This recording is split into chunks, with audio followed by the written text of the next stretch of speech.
Automobili sudije daju znak starterima da puste ovu trku, njih 6 na stazi od upisanih 11, D'Artagnan Cobra, Mona Lopel, Huntington, Charlie Star, Adria i Parma Fern.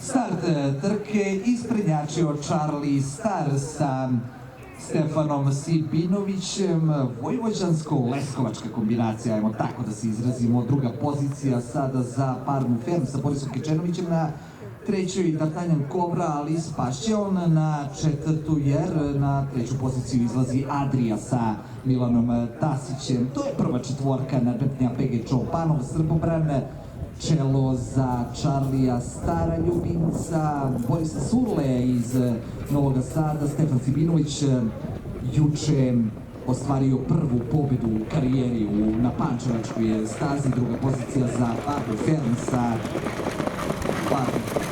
duo broj 3 D'Artagnan Cobra, dug galop isključenje, duo broj 3 D'Artagnan Cobra, dug galop isključenje u borbi za trofej ostaju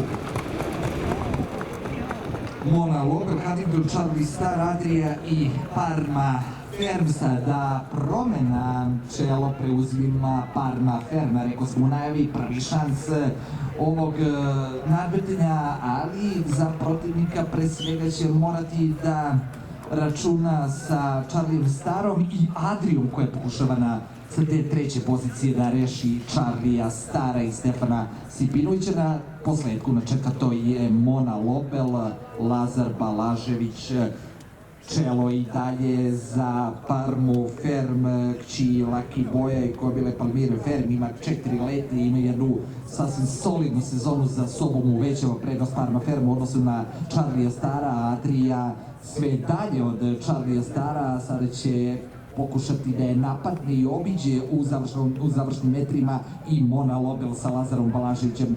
Završnica trke PG Čopanov, Parma Fern deluje sigurno i neuhvatljivo, a mi je nagrađujemo velikim aplauzom. Poštovani prijatelji, pobednici trke Parma Fern, Boris Kečenović.